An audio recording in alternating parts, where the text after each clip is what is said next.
All right, great.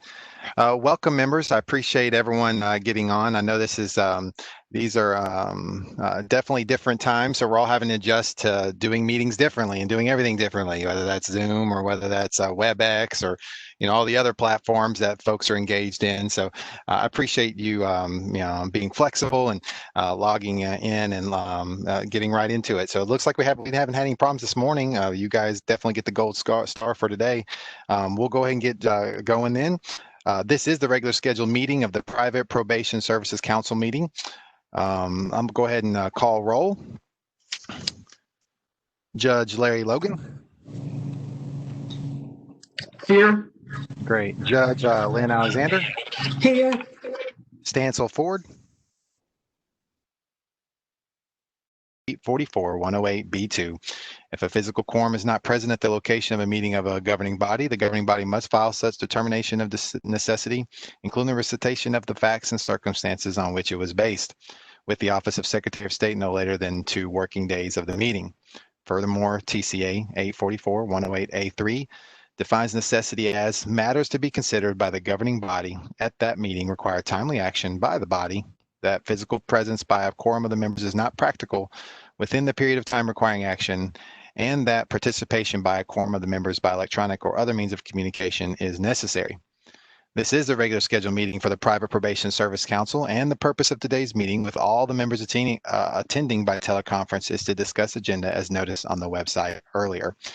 Liz, our attorney, she will file that within the next 2 days to the Secretary of State's office. We'll just need a motion to accept that statement so she can file accordingly. Do we have such a motion? It's Judge Logan, so moved. Thank you, Judge. We got a motion by Judge Logan. Do we have a second? Judge Alexander, second. Thank you, Judge Alexander. That's a second. For roll call vote, Larry Logan. Aye. Judge Alexander. Aye. Michael Wright. Aye. Judge Starnes. Aye. Stacey Kelly. Aye. All right, thank you. We'll get that filed and taken care of. That's out of the way. Now moving on to the reason we all are here, to the agenda. I trust you all have an opportunity to look at that. Are there any movement in the agenda or updates or any comments in regards to that? If not, then we'll entertain a motion to accept the agenda as printed. Do we have such a motion? Judge Starnes, yes. Thank you, Judge Starnes. We've got a motion by Judge Starnes. Do we have a second? Judge Logan, second. We have a second by Judge Logan. For roll call vote, Judge Logan.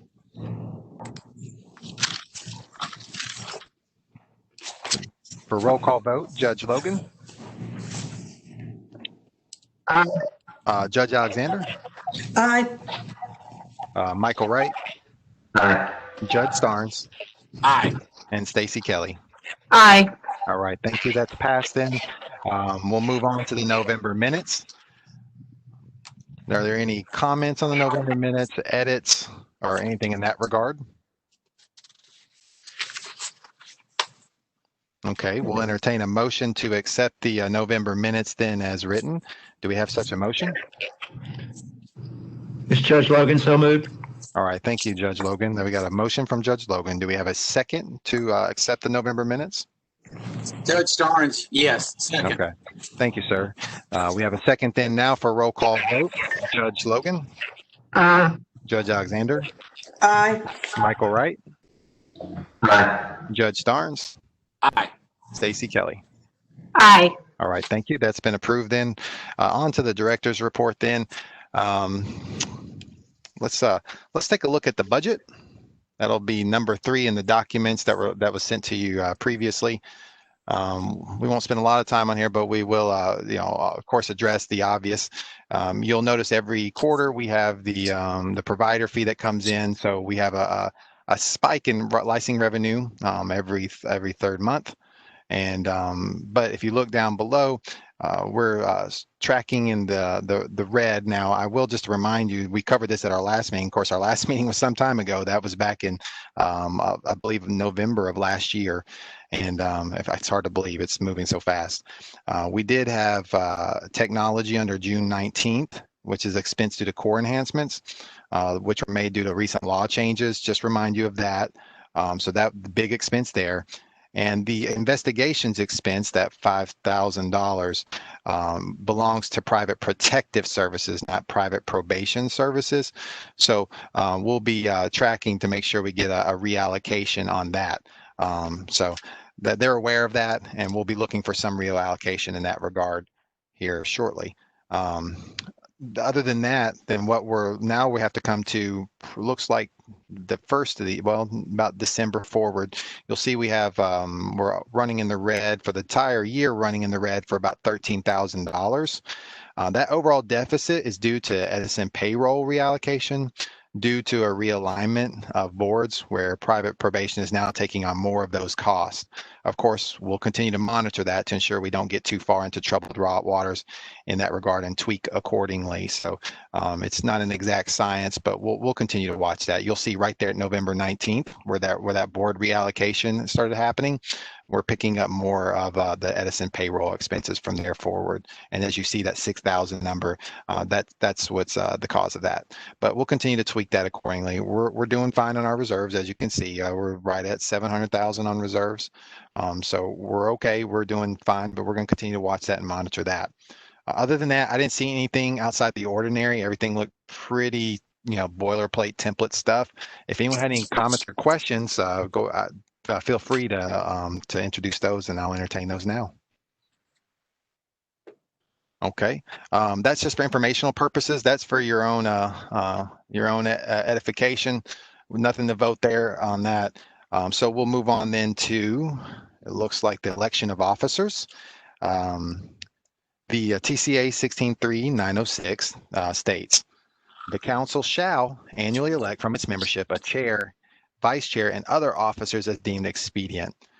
Due to that statute, the first meeting of every year, we do an election of officers.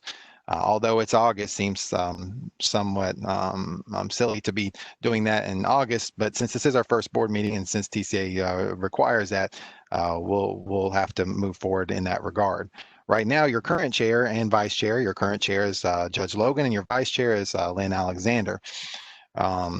Typically, unless somebody has a motion for one or the other, we'll take these together. And these both members who are in those roles, if they so desire to continue in that function, there's nothing prohibiting that either. So do we have a motion for any arrangement for chair and vice chair?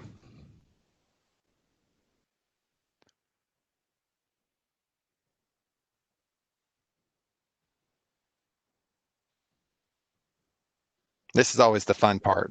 If I recall, about last year, we had the same response. And I remember telling Logan then that there's not much outside the ordinary required for the chair. And shortly after, private probation was audited, randomly selected by Comptroller's office, and he found himself at the Hill on the regular. But since we're just coming out of one of those, I can't imagine that we would get randomly selected again. So most of it is formalities, and it does typically, they require the chair to come to Hill for special committees on occasion, but that's the extent of that. Well, if they're willing to serve again, I'll make a motion that we appoint them again. Okay, that sounds great. Gary Starnes, then, if that is your motion, do we have a second for Judge Logan and Judge Alexander to serve in that capacity again? Michael Wright, I second the motion. All right, thank you, Mr. Wright. And then let me ask for further discussion, Judge Logan and Judge Alexander, are you willing to continue in that capacity? This is Judge Logan. I will. All right, thank you, sir. And This then, is Judge Alexander. Yes, I will. Thank you, ma'am. Appreciate that. All right, then we have a motion by Judge Starnes to keep our current chair and our current vice chair in their capacities. That's Judge Logan and Judge Alexander in their respective positions. We have Michael Wright, second. For roll call vote, Judge Logan. Aye. All right. Judge Alexander.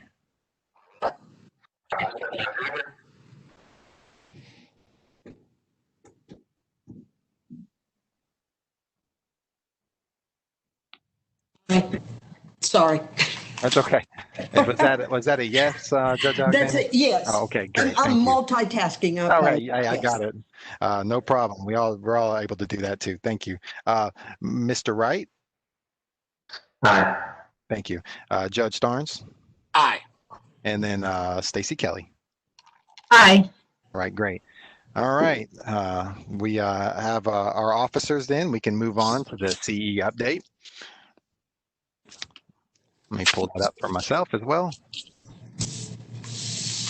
If you recall from our last meeting, that was some time ago, of course, but we were discussing, we would like to explore, or the members would like to explore the possibility of providing ethics training for private probation officers. We were, discussing that we were near that 700,000. We got about $700,000 in our reserve, and the council could very well provide some ethics training. Now, we don't have to provide the full 8 hours, but we could provide that 2-hour block if that's something that the council wanted to do. And so now, if we're allocating more payroll to those reserves over the course of the next year or two, those will be diminished in some regard, but there would still be quite a bit for training if you so chose to do that. So this is one of the vendors. Mr. Wright was kind enough to forward this referral to us. Relias does a lot of training with the state.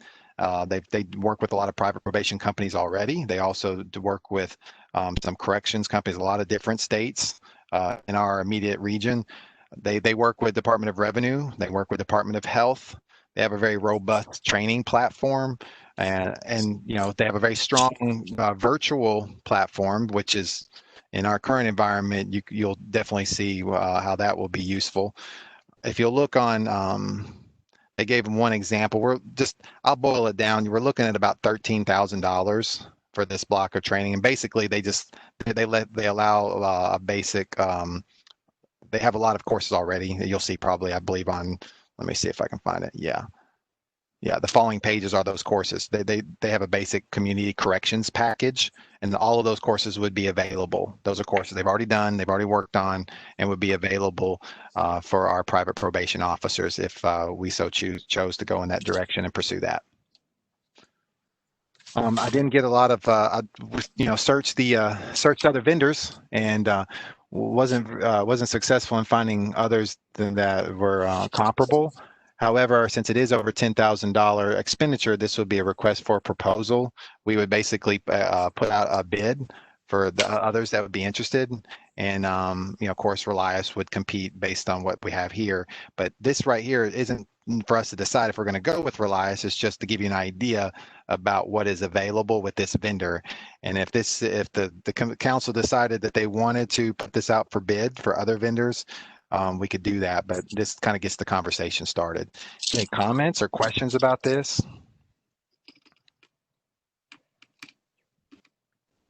Michael, Wright, I just, want to say that I think it'd be very helpful to provide this type of training. Looking over a lot of these topics, I think they would cover probably at least the 8 hours that is required. Mm-hmm. Useful topics. Mm-hmm. Yeah, absolutely. As you can see, we're looking at, wow, it's about 6 pages of courses that's available with that 13,000 that they've already worked on. It would be a while to I think, to get through all of those. So, maybe a short contract, 2-3 years. I think sometimes they go anywhere from like 3 to 5 years, these contracts. And then, of course, they could be up for bid again.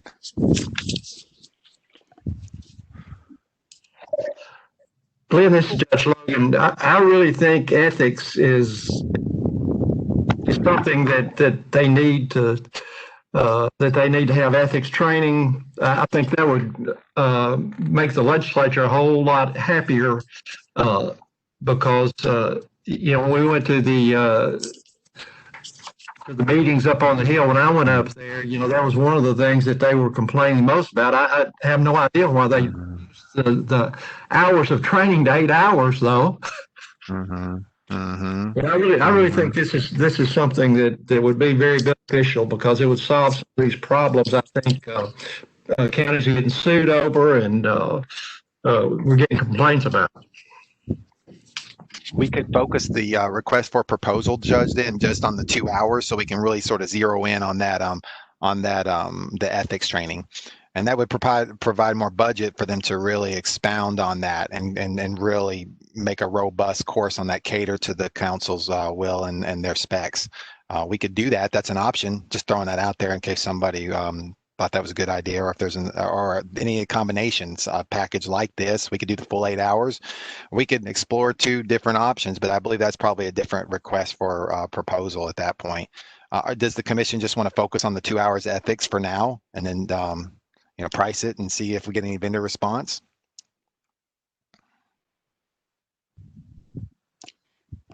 Could I pipe in? This is Roxana Gamusio, and Judge Logan, I appreciate your piece on the ethics, because you and I lived through the hearing and the information. So I happen to agree with you that the 2 hours of ethics that we discussed at our previous meeting is really a need, and we would, if the council agrees, we would ask for more in depth on that piece.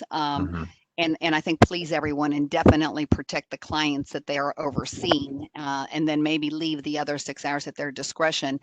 I wanted to inform everyone that in the last 3 renewals that I've done, maybe 4, 2 of the companies have done training, 2 hours of training for COVID-19. I found that to be interesting, obviously our new normal, but they jumped on that, and it looked like really good training. Again, nothing to do with ethics, but really digging into recommendations, not only by the Centers for Disease Control, but different items to wear, what to offer, costs. It looked pretty good, a sign of our new times. So I guess where I'm going with that is because our companies renew every year, as Glenn pointed out, if we did do an RFP and focused it more just on the ethics, it wouldn't be that much, and we could stretch it for the next 2 or 3 renewals, maybe offer that from part of our money that we have in the reserves, and that way the companies could focus on the other 6 or 8 hours to be particular to what they need, and maybe continue including training on COVID-19 and current issues, but have that minimum of ethics, and then the money will go a little bit further. I agree with Judge Logan that it would please definitely our legislators to know that we're keeping up with that to properly protect their clients. So thank you. Thank you, Roxanne, for that clarification and expounding further. So if that would be the will then, and it sounds like that was for carrying over from our last meeting, to focus and hone in on those 2 hours, since that's where the conversation started and was the focus. And thank you, Judge Logan, for bringing that back into focus. If that's the case, we could just need a vote to pursue an RFP for the 2 hours of ethics training. And then we'll put that out for bid and see if, and I'll report back to you once that's completed on the response. Do we have such a motion in that regard? This is Judge Logan, so moved. All right, thank you, Judge Logan. Do we have a second? Judge Alexander, I second. All right, thank you, Judge. All right, we have a motion from Judge Logan. We have a second from Judge Alexander for roll call vote. Logan? Aye. Judge Alexander? Aye. Michael Wright? Aye. Judge Starnes? Aye. And Stacy Kelly? Aye. All right, thank you. That's passed in. We'll get that started and we'll get that up to procurement, and I'll report back to you as soon as I hear back from them. All right, well, moving on to the meeting dates then for 2021. Those are pattern after the same pattern that we have now, that first Friday at 10 o'clock of each quarter. And so if that will work for everyone, we'll put that in the books, because we have to, of course, reserve rooms and, secure support resources in that regard. So we have to do that well in advance. Of course, we have these meetings as needed. So we won't necessarily, the most we'll have on the schedule is 4, but we can, of course, cancel those if we need it. And we can add, of course, if we need to as well. We've had to do that in the past. But right now, just for our calendar's sake, does everyone approve of that, or is there any scheduling conflicts that may get in the way? Okay, we'll just need to entertain a motion to accept those dates. Do we have such a motion? This is Judge Starnes. I'll make the motion. All right, thank you, Judge Starnes. Do we have a second?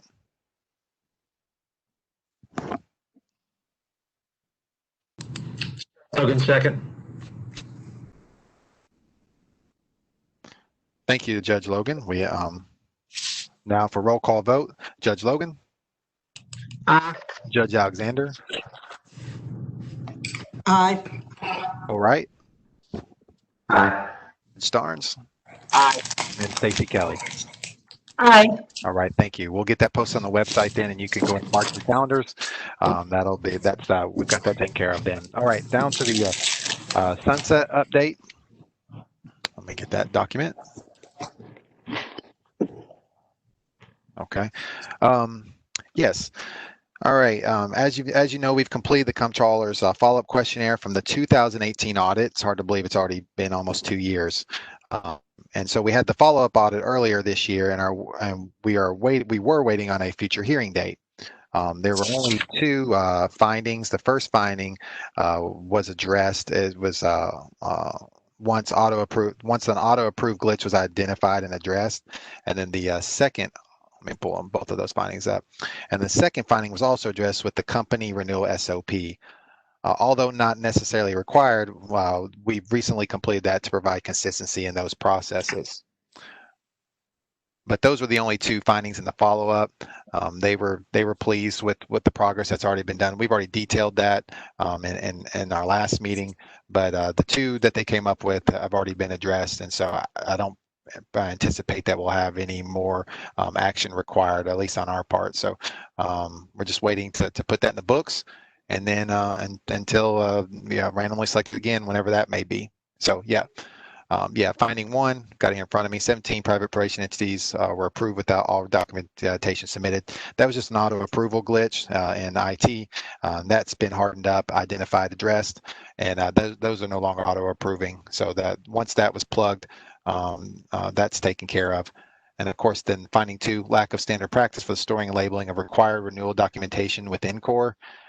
So they requested an SOP. That's not required in any of our processes. We've taken that extra measure and submitted that. So we're good on those two fronts. Any other questions in regards to that?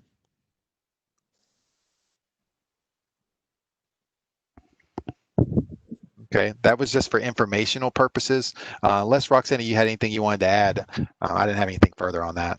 Thank you, Glenn. Again, this is Roxana. Just a quick update. So because we are up for sunset again in the very near future, we filled out their new questionnaire and have gotten that off. We don't have the hearing date. Don't assume that it'll be anything major like the previous one was, as Glenn has updated you on the follow-up audits, and we will keep you posted when that hearing date is set, but this is the normal course for the sunset of any program, and the questionnaires have been submitted. So given the legislative session ended early due to COVID-19 as well, some of these hearing dates are obviously running a little bit behind, but we don't see any problems right now. If anything comes up, either Glenn or I will email you. If for some reason they also want a judge there, we would also let you know, or the chair for the council, which again, thank you, Judge Logan, for doing this piece. And Judge Alexander, we may also pick on you if we're asked to go. But right now, we don't have any future date for that hearing. It's not the only program. I think we have 3 or 4 that are sunsetting.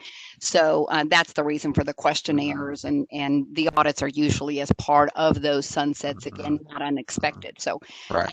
I don't think there anything else. Thank you, though, Glenn, for updating us. Yeah, thank you. I forgot to mention that sunset portion, so I'm glad you piped in and covered that.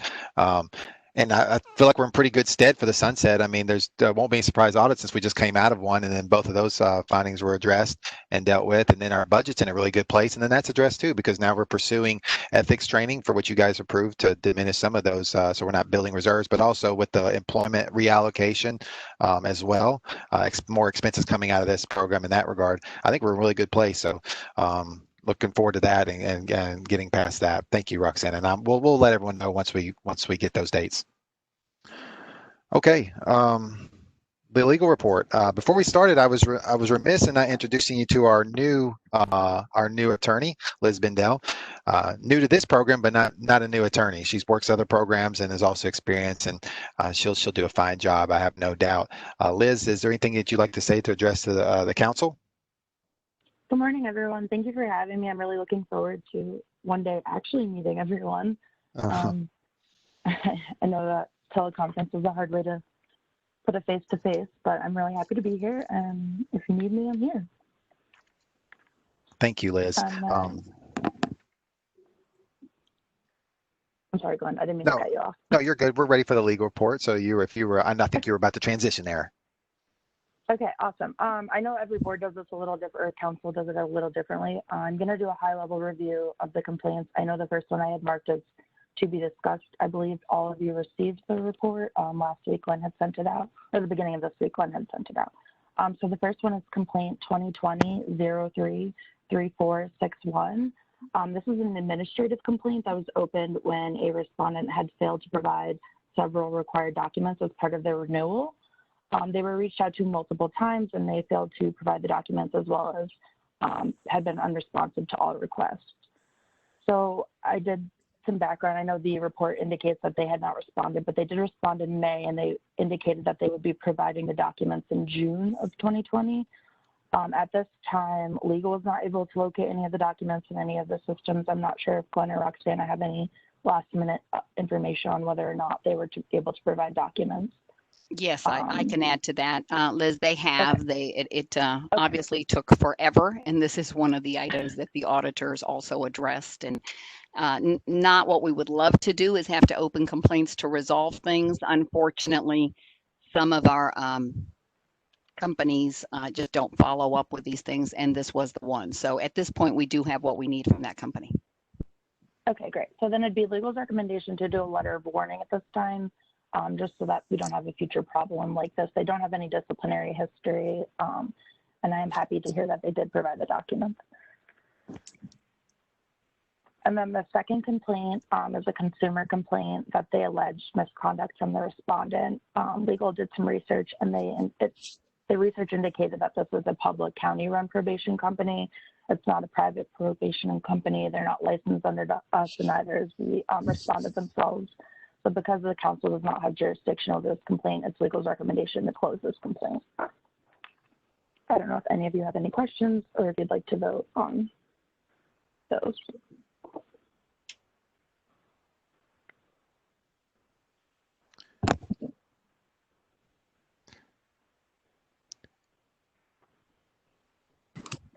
Do you need a motion? This is Judge Logan. Glenn, do you need a motion on both? Yeah. Yes, sir. We will. We'll just, I'll read the recommendations for both, and then if we could just do them both together, would that be okay? Yes, sir. Okay. PPSC 20200334661 was a letter of warning. Was that correct, Liz? That is correct. Okay. That was the recommendation. Case number 2, PPSC 202004191. The recommendation was closure. Do we have a motion in that regard? This is Judge Starnes. I'll make a motion. All right. Thank you, Judge. We have a motion from Judge Stars to accept those recommendations. Do we have a second? This is Stacy Kelly. I second it. All right. Thank you, Ms. Kelly. We have a second from Ms. Kelly for a roll call vote. Judge Logan, Judge Alexander. Aye. All right. Aye. Judge Starnes Aye. and Ms. Stacy Kelly. Aye. All right. Thank you. That was approved then. To the red line rules then. Great. Okay. So all of you received this, the red line rules. I believe it was item number 7 in the documents that Glenn sent out. These proposed rules, they're not substantive, they're just cleanup rules. So we didn't want to move forward with the rulemaking hearing.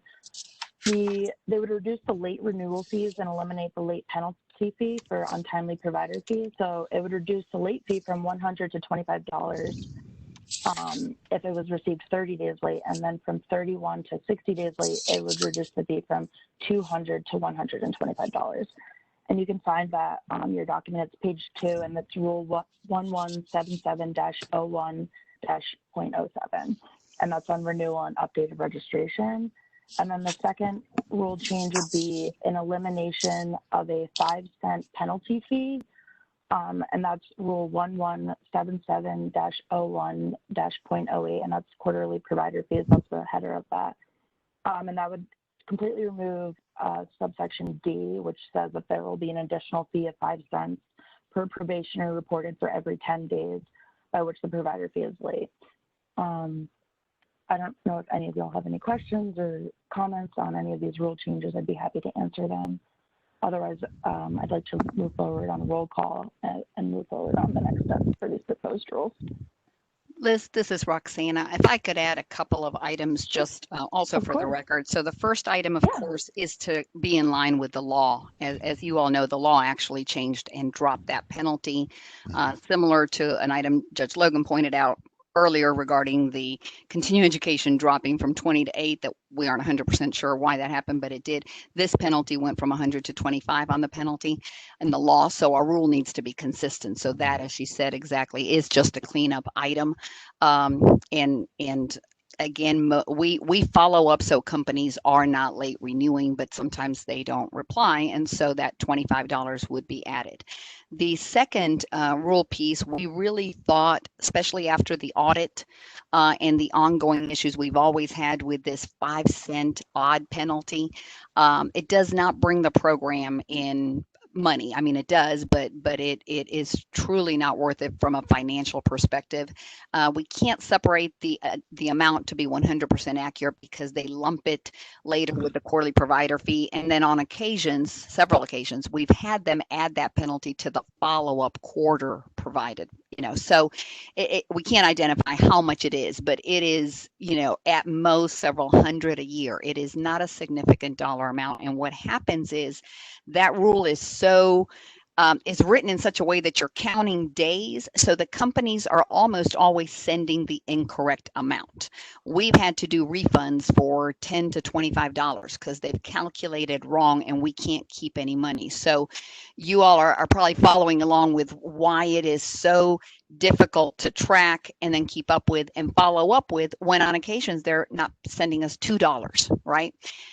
So we really felt it didn't make any sense from a financial perspective. It wouldn't hurt the program, would keep the companies still having the obligation to do the quarterly provider fee timely. And if they don't, that is a violation of them being in compliance. And we would be more on top of opening an administrative complaint because you've not paid the quarterly provider fee timely. That would make more sense. The auditors, when we had the conversation, really agreed because some of the items they pointed out was about this fee coming in late, coming in for too much money, not enough money. So that's some background, and I hate to interrupt Liz because she did an awesome job recapping this, but we feel it would really help and only bring positive things. And for the companies not in compliance, we hold them accountable for not being in compliance with the quarterly provider fee. And now I think we have the right staff in place to be able to do that, which in the long run would be a much better job. Welcome any other questions anyone has. Thank you, Roxana, for the extra background. It's very helpful, I think. Okay, unless there's any other questions, and of course we can entertain those after motion as well. Immediately after, we'll entertain a motion to accept the red line as written. Do we have a motion to accept the red line rules? Judge Alexander, I move. Thank you, Judge Alexander. We have a motion from Judge Alexander to accept the red line rules. Do we have a second? Judge Starnes, I second the motion. Thank you, Judge Starnes. For roll call vote, Judge Logan, Aye. Judge Alexander, Aye. Michael Wright, Aye. Judge Starnes, Aye. and Stacy Kelly. Aye. Great, thanks. And Liz, are there some other portions of this red line rules that you have to read and vote on as well? Or is there anything? I'm sorry, what was the question, Glenn? No, Are there I any? think that is all. The regulatory flexibility. Everyone received a copy of it. Okay. No, I Everyone believe, received a copy and was able to. Okay. I think, Liz, your next step is just to move forward with these because the council first had to vote on them, correct? Correct. That is correct. Yes. Yeah, That'd be the so they'll next come step, back. and then, yes, they will. Thank you. Okay. I just didn't know if we need to read that regulatory flexibility, or excuse me, the regulatory flexibility addendum. Sometimes Not yet. we'll, okay. Yeah, and we will need to. That will be. These are going to be proposal, Right. and we'll include them. But this is that first step that the judges are and the full Okay. council is getting a chance to look at it. So I think Okay, we're ready great. to proceed. All Thank right, you. appreciate you. All right, then new business. Anyone have any other new business that they'd like to cover or discuss? All right, well, that was a very efficient meeting. We covered a lot of ground, dug into a lot of action items as well. Unless there's any new business or any further discussion, we can entertain a motion to adjourn. Judge Logan, I move we adjourn. All right, thank you, Judge. We got a motion to adjourn from Larry Logan. Do we have a second? This is Judge Starnes. I'll second the motion. All right, thank you, sir. Got a second from Judge Starnes for roll call vote. Judge Logan? Aye. Judge Alexander? Aye. Michael Wright? Aye. Judge Starnes? Aye. And Stacy Kelly? Aye. All right, thank you. We are adjourned. Thank you for your participation, and we will be in touch again, I'm sure, very soon. Thank you. Thanks, folks. Thank you. Thanks. Bye, guys. Bye-bye.